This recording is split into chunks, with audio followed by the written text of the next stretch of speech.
would be expended on national defense and security, while about 300 billion will be earmarked for the maintenance of the bridges. And the minister also said that 210 billion would go for the payment of wage awards to the civil servants and 400 billion for cash transfers to vulnerable households.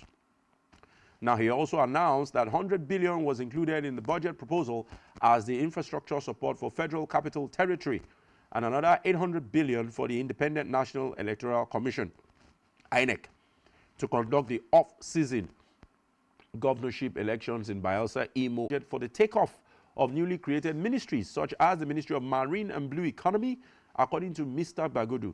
Now, the council considered a request for supplementary appropriation, which is the second for 2023, and graciously approved the sum of 2,176,791,286.33 naira as a supplementary budget, and the supplementary budget is to fund urgent issues, including 605 billion for national defense. Mr. Bagudu has said, and equally a sum of 300 billion was provided to repair bridges, including Eko and Third Mainland bridges, as well as the construction and rehabilitation, as well as also maintenance of roads nationwide before the return of the rainy season. All right, there you have it, 2.17 trillion supplementary budget. We hope that those things they've been earmarked for the extra spendings once the National Assembly approves it will be the things they will be used for. We want to see differences, especially in critical infrastructure. Let us go deep down to Edo State again briefly. You know, Edo State is exactly 1 year. The elections, the off-cycle elections of Edo State is exactly 1 year from now. It will be in November, and today is November, back and forth. But here is the Edo House of Assembly making a reply. They say no rift with Governor Obaseki.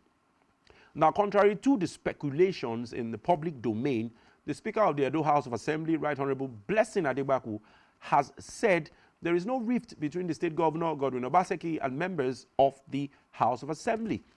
Now, the Speaker made this known on Monday shortly after he inspected the ongoing renovation work at the legislative quarters in Benin.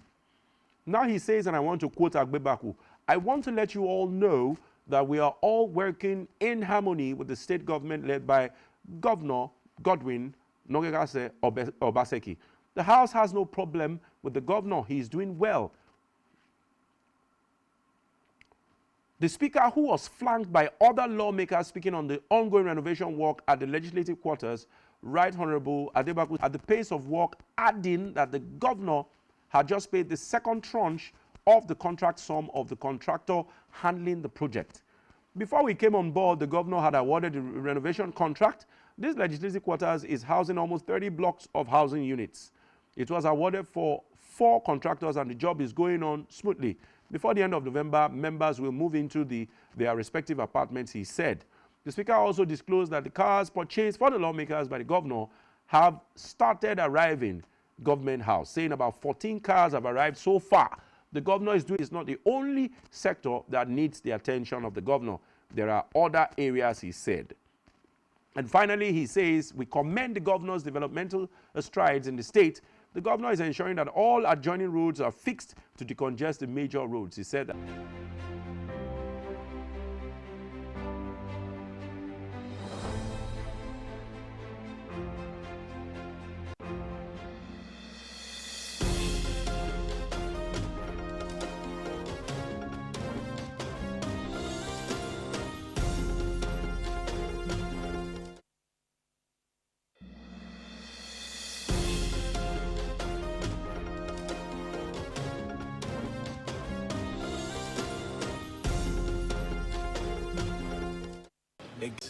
So I can never, for any reason, even if I'm aware that there is plot to impeach me for whatever reason, I'm not bothered about it.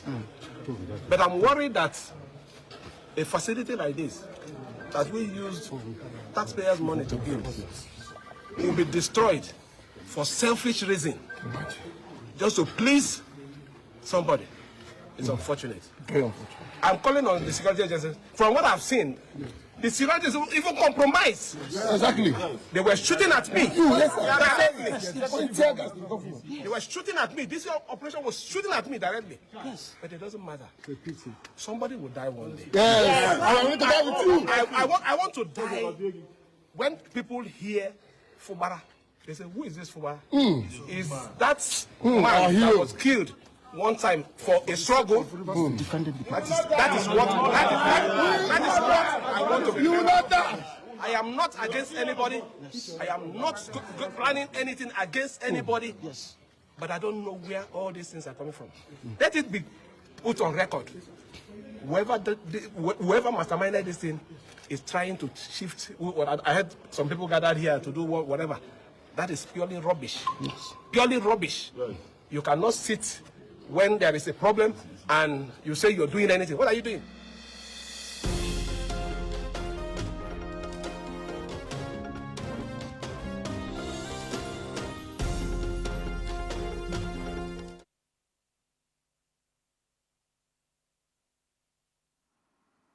All right, we have Barrister Kasley Omoirabo, National Chairman of the Human Rights Defenders Organization and a current governorship aspirant of Edo State in the next election coming next year, has joined us. Good morning, Barrister Omoirabo. Good morning to you. Good morning, ma'am. How is the city? Well, fine. But I'd like to start off first, just like I always ask my other guests. Now, appeal court has set aside the judgment disqualifying Temipre Silva as the APC flag bearer. Now, as a lawyer, sir, how do you see this judgment as against Justice Okoro? I know you are already on this current development. First of all, you know that Temipre Silva is a member of the All Progressive Congress, in which I am also a member. It's under this platform, I am aspiring to become the governor of Edo State. You don't have a 12-hour government, but the courts. How can one or two persons in a country of 200 million plus, three people will gather in a room and say they are judges and they decide on what we must do? We know that the judiciary is very, very essential. We know that the court must be the last hope of the common man. But electoral matters, I think really that we set up a tribunal and not a court. A tribunal may be headed by a non-judge, a non-lawyer, because it's a matter of the people. It's not a matter of criminality or civil. It's what people decide on who to rule them. If we all rush to court, like Tinubu once said, go to court, which is now a mockery on the judiciary. Wherever that as it may be, when Temipre Silva was disqualified by the tribunal because they felt that run through his tenure. Okay, that was a court of first instance. The appellate jurisdiction was invoked by Temipre Silva. And the appellate court sat down, looked at it critically, and said, no, let's allow him to try. We are not going to disqualify APC from presenting a candidate. We let people choose, let people decide on who rules them. It's not a matter of technicality will say we struck out, and then somebody will just ride to victory without actually having a strong contestant. So I agree and applauded the court of appeal as they have sat down, look at it critically, and say, okay, let him go. You see, like I always believe in this. Anybody that must aspire to rule Nigeria, or rule a state, or rule a local government, must be somebody with dignity and candor. Not much of academics, not much of money back, not much of popularity or so. It must be somebody who has that leadership disposition, who have the sympathy of the masses at heart, who is known, who is respected, and who believes that the people first before me. So if the people are allowed to have a choice, the more the merrier. So I agree that people should be allowed to contest. Thank you. Okay, Barrister, thank you for your brilliant opinion there. Because I'm supposed to be taking you on the development in Edo State, but before we do that, let me also quickly drop this.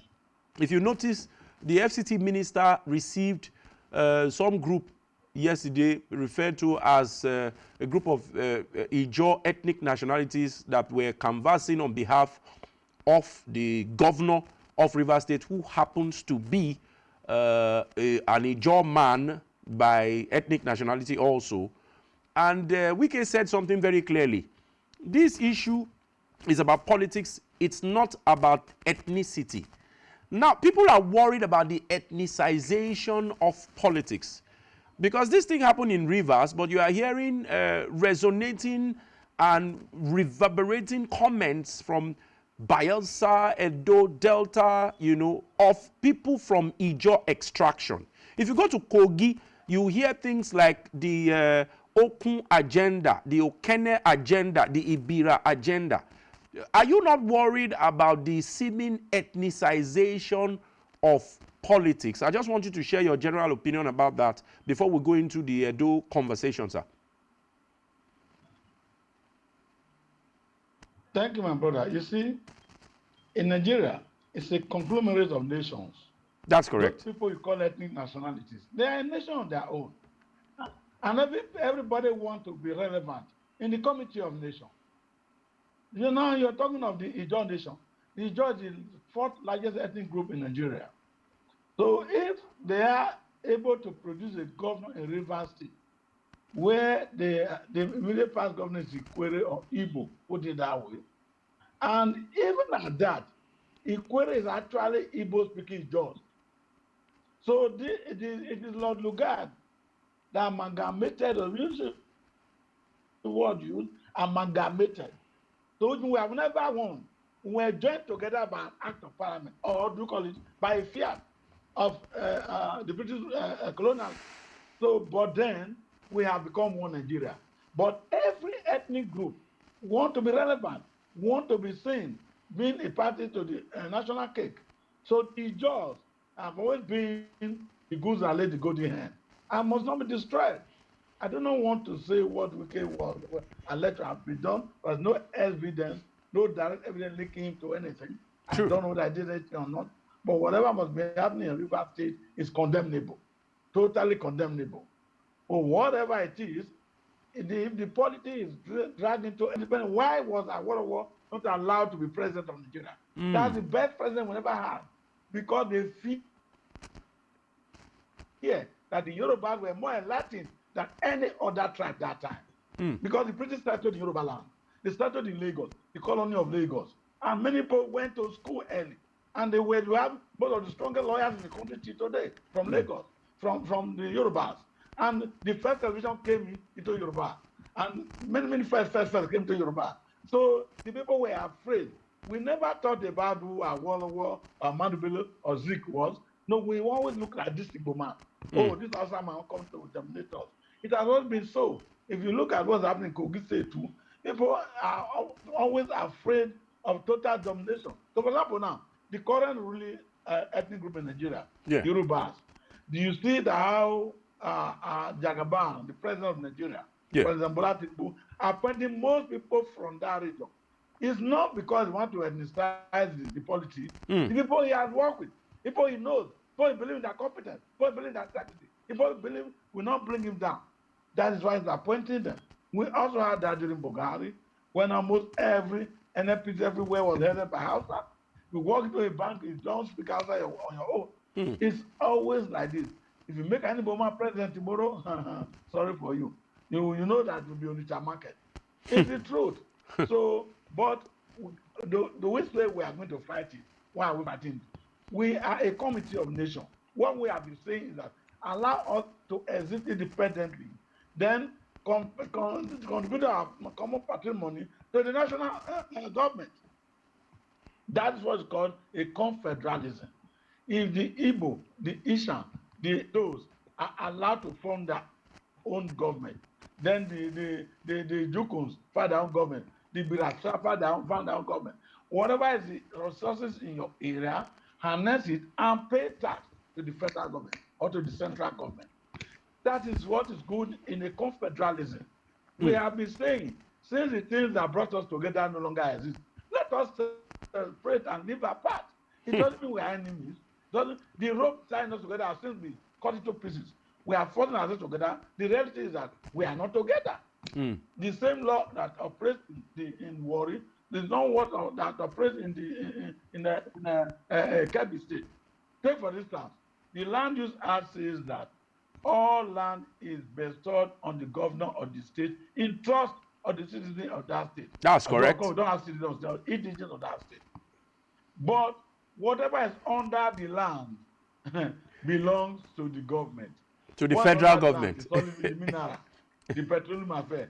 But in Zamfara state, the gold that was found there belongs to the state government.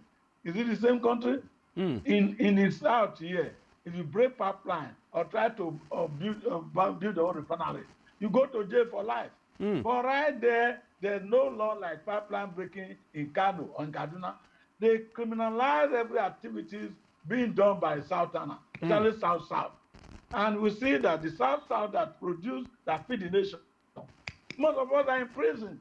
Either you are inside the prison or you are within the prison. Because you cannot tell me that the man who lives in Warri is not in prison. What is the microcosm of his own? It's a prison of its own. If you go to Patapon, it's a prison of its own. Okay, you go to Akwa, it's a prison of its own. Yes, everybody is struggling to get to Abuja. Get to Abuja where you can breathe air.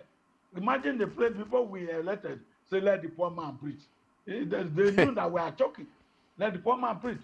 Let me tell the Minister for Humanitarian Affairs, go to share money in the north for people he believes that are poor. He doesn't even believe that there are people poor in Ebuji, my poor village. Okay, he doesn't even know that Ebuji. But it's our sincere hope, Barrister. No. It's our sincere hope that maybe as this administration continues with the renewed hope agenda, probably a lot of the insolvent states will now begin to generate enough revenue so that people won't be running to Abuja like you had claimed. But you've made your point. Let's now go to the major issue for discussion. I'd like to first ask you, how is the political atmosphere generally in Edo State, especially with the impasse between the governor and his deputy? I understand that you are warming up to also be a part of the APC primaries before, a candidate that will represent the governorship flag bearer for APC will be chosen. How is the political terrain in Edo State? I just want you to describe it so that the world can know. I want you to land so that we'll go on a short break. Yes, land. What I'm saying is that there's really no ethnic nationality in Edo State. Edo State is homogeneous. Whether the Esako, whether the Benin, whether the Esan people. But a lot of people will disagree with you. Migodo. We are from Benin. A lot of people will disagree with you. Differently. So we don't have ethnic nationality there. But we say those who settle in Esan produce, those settle in Afamans produce, those settle in Benin. We speak the same language, only different dialects. So we are children of the Oba of Benin, the children of the Godomigodo, the children of the Jisos. So, but then we must be, even among children of one man, you must know that it's time for the last born, it's time for the first born, it's time for the middle born. That's what we are saying now is the turn of the Eastern people. And all parties have agreed to zone into Eastern. You can see Obaseki sponsoring an Eastern man from Iwodaro. You can see that the Labour Party is zoning the out to Eastern. You can see that the APC man likely pick me or any other person. But you see, we are ready to make sure that Eastern produces a governor. Okay, Barrister, let's go on a very quick break. We'll be right back in very, very few seconds. Join us again. Okay.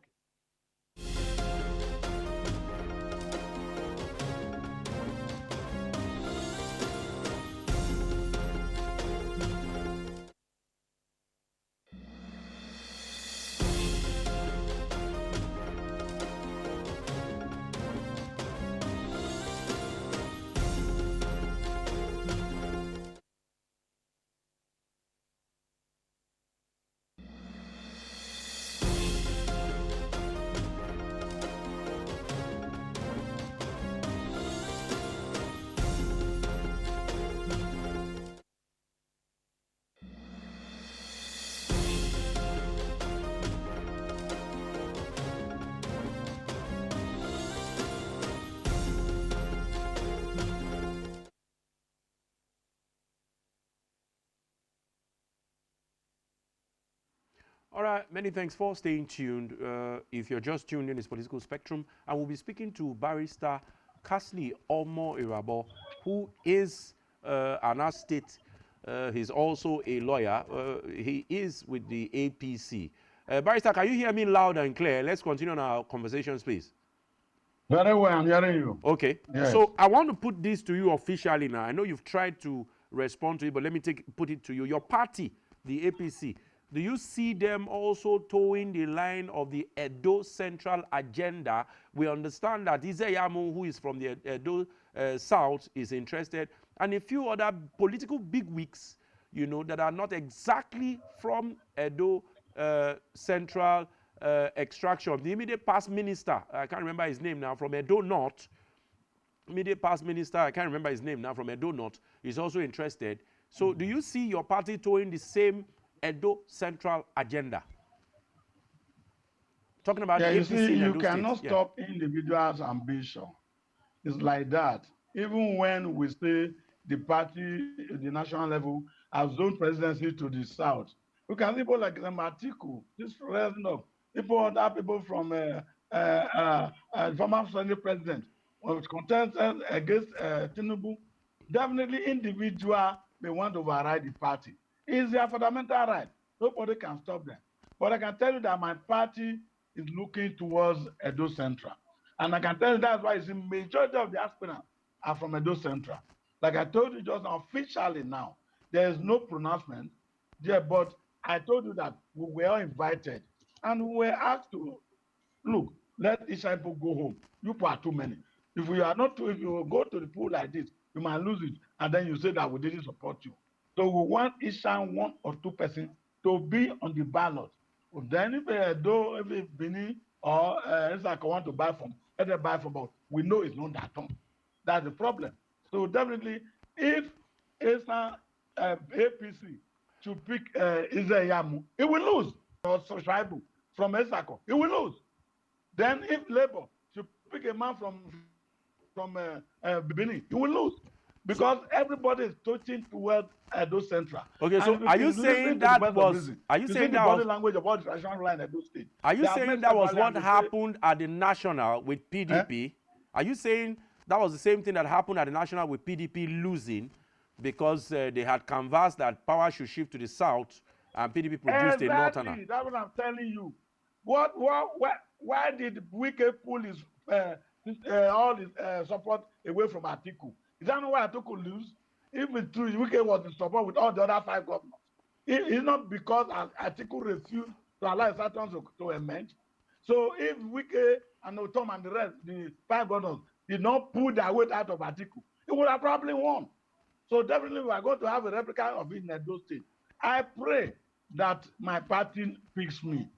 And if my party picks me, you know how famous I am in Edo State and all over Nigeria. And I have political goodwill. And I have friends. I have full supporters everywhere. If they come out to campaign for me, when I stand in the ring road in Edo, in Benin, and pronounce my name, every child in Edo school knows someone Rapo. And what do they know him for? Is he just a politician? No. A man who has been fighting for the downtrodden for the past 40 years. A man who has been fighting for the people. A man of the people, and a human activist. A lawyer for the people, who have gone to court and risk his life for the people, who has gone to train to give scholarship to people. They know that is honorable. So if you go now and the APC is looking for a candidate that is sellable, a candidate that will be acceptable, a candidate that can win an election. And we are so many initiatives. Okay, but Barrister still, we are looking for the best. Okay, Barrister, still on this argument, the primaries, are you with me, Barrister? We know how tricky and how absolutely technical the primaries are. With all due respect to you, sir, Omo Irabo is a very popular name, no doubt.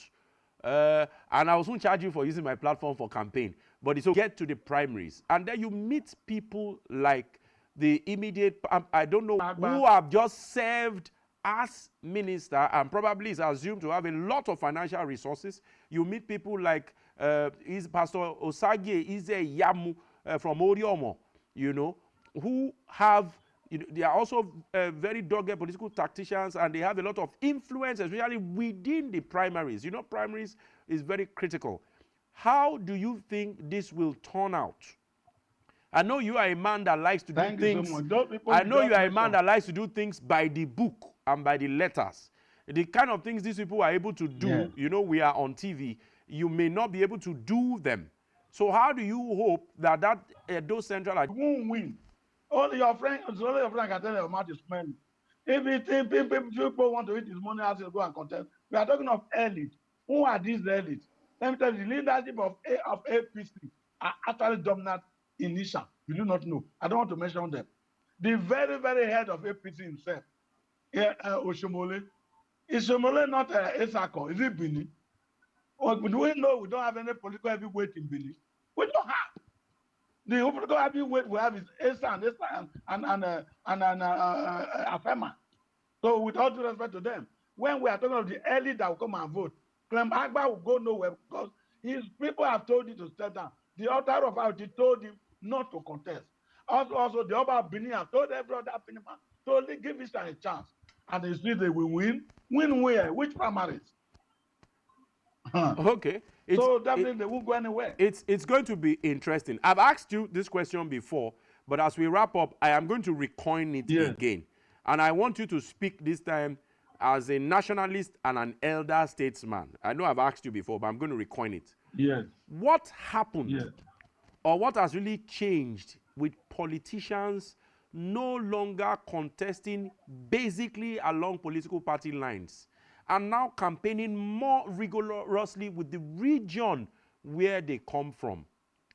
And which region should be next?